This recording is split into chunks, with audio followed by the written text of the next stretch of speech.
来看台中的消息，台中有一个24岁还未结婚的小姐，伫7日时，一个人去市区一间电脑间消费，半暝伫房间内生一个查甫婴了，涉嫌动手杀害这个囡仔。检察官伫侦讯了后认讲，这个小姐有重大的犯罪嫌疑，有串口径灭证的顾虑，而且无固定的住所，有逃亡的可能，伊就杀人罪嫌加另犯呢，声称受害已经准啊。这个小姐是自称当时双手放伫这个红婴仔阿妈顾问，是要为着要甲急救，也过检警持保留态度，会会同法医解剖这个红婴仔遗体，查明死因。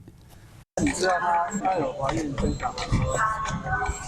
台中一位查甫婴拄出事，就死伫网络咖啡厅，甲小来到殡仪馆协助检警调查，拢无讲话。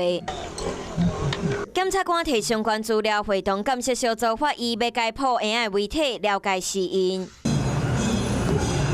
这件婴仔命案发生伫2号暗时，24岁还未结婚的小姐伫市区一间网络咖啡厅包厢生囡仔，伊的朋友到场发现查甫婴已经无喘气。这位小姐当时是跪咧，甲双手放伫查甫婴颔棍。隔天透早3点，警察接到报案到场发现查甫婴遗体放伫入去黑色塑胶袋搁放伫盘仔，呈现失控状态。小姐因为涉害过济，送病院治疗，出院了后，检警讯问认为伊的罪嫌重大，以杀人罪嫌声称羁押禁见。有勾串证人及湮灭证据之余，且被告无一定之住居所有逃亡之余，所涉为最轻本刑10年以上之重罪，有羁押之必要，原向台中地院申请羁押，经院方裁定获准。这位小姐讲，当时伊毋是咧电查甫婴颔棍，可能是查甫婴拄出事无喘气，可能是喙甲鼻的呼吸道互黏膜塌掉咧。伊是咧救婴仔，毋过安尼讲法，检警是维持保留的态度，详细状况要需要进一步调查。